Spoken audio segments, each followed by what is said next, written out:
Hello, today I will be building my own snare from scratch. And this is simply a 5-gallon plastic bucket that you would get sheetrock compound or various things like that in. And that is what this will be made of. It is cut 4 inches, and there's a number of ways that you can cut it. I used a table saw and just kind of rolled it around the blade and set the rip fence on 4 inches, which is the best way if you have a table saw. But if not, a saber saw will work, or just a regular hand saw will work. But you need to measure it out and get it as straight as possible around it in order for it to work right. And as you can see, the trigger that I have made, and you can see I'm using a 1-inch foam. There is the metal plate right here, and then another piece of thinner foam, and I got a 1/4 inch plywood and some L brackets and some bolts that you can adjust it up and down. And there's the piezo transducer.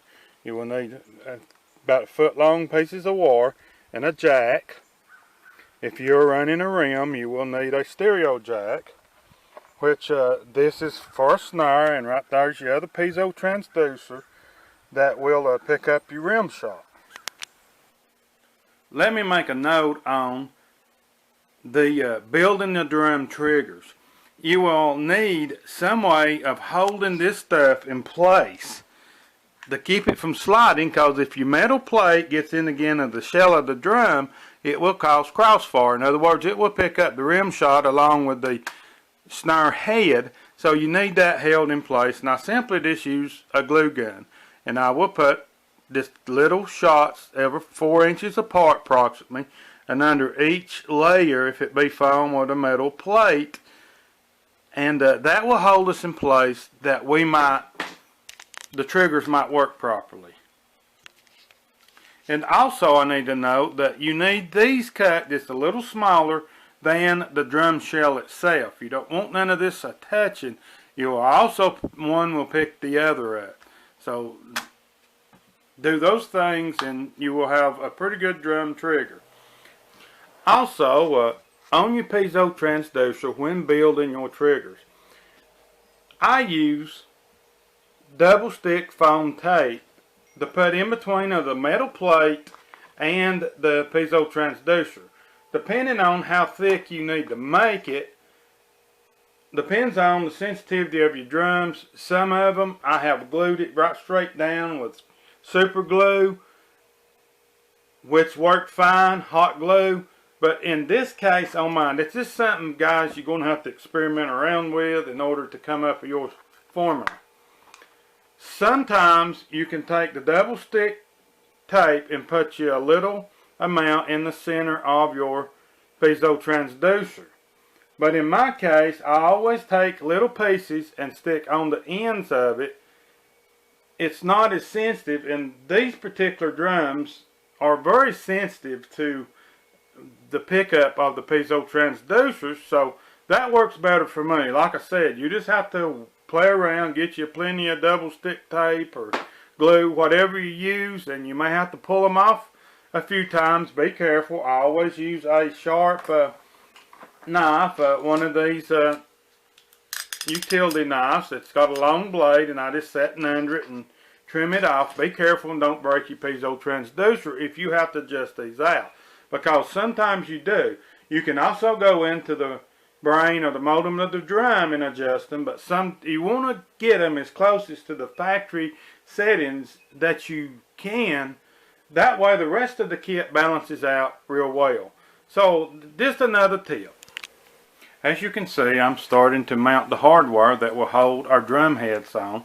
And these are simply from an old set of drums that I once had that kind of got damaged. And now, as you can see, I have drilled holes, and you will simply line it up, and you want enough of space to adjust your head on the top of on the top part, and enough that you can bolt your bottom on. It don't matter about the bottom. You don't even have to use the bottom. You can take a piece of gas line and run around it, and it works just fine. You don't have to have a bottom on it, but we know we have to have a top on it. So Now we have our hardwire mounted to hold our drum heads in place. And also, as you can see, I have 3 L brackets mounted inside. Now, the L brackets, you either have 3 or 4 depending on the lugs on your drum shells. This is 6 lugs, so you will have 3, every other one. If you got an 8 lug drum, you will have 4, of course. So the L brackets are now mounted. Now we are now ready to put our trigger inside of our drum shell that I went over earlier how that we made. Now that we have our bottom in, now you will leave that kind of loose because we will adjust the trigger to the head here in a few minutes. But now we are ready for the head. So in order to hide all of this mess here, this is a piece of black cloth which I will use, and I just simply pull it over it, such as this, smooth it down, and we will set our drum head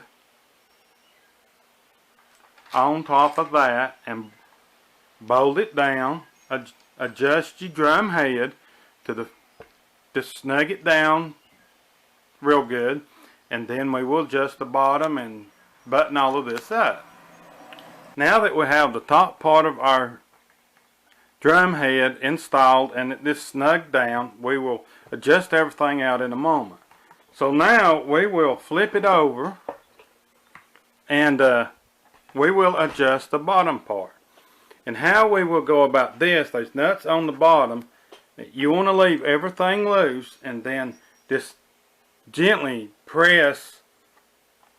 Hold your hand in the center and gently press and hold pressure. As you hold pressure, run your bottom nuts up while holding pressure on it. Once you go all the way around, you will tighten these down and snug them down, tighten them down, don't torque them, just snug them up real good.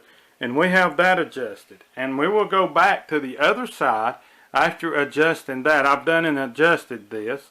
So we will go back around now. And when adjusting your drum heads, you want to go from here, crisscross, and maybe go back to here, and then back across again till you get your head adjusted the way that you would like for it to be. Also, adjusting your head, I always take a drumstick and I just want it to have a little bounce to it. Just kind of find you just a little bounce. 1, 2, 3 works good.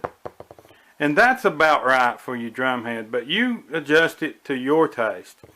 If you like it tighter, you know, that's fine. If you like it not as bouncy, you can also leave it a little loose. So we will button this on up and test this thing out. Well, now we have our snare complete, all together with the heads on it, all the triggers inside of it, and this is kind of what it turned out to look like. The hardwire come from an old set of drums that had got wet and no longer was able to use them, so we just took the hardwire off of them and cleaned them up and used them on this snare that we built out of a 5-gallon bucket. Now that we have it complete, we are ready to test it and see how it works.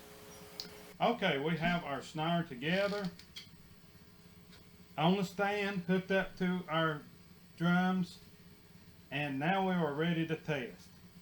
To know though, you will want to get you a 3/8 vacuum hose from your auto parts and split it with a utility knife and fit it down over the rim of your drum to where that it won't make as much racket and it kind of looks a lot better as well.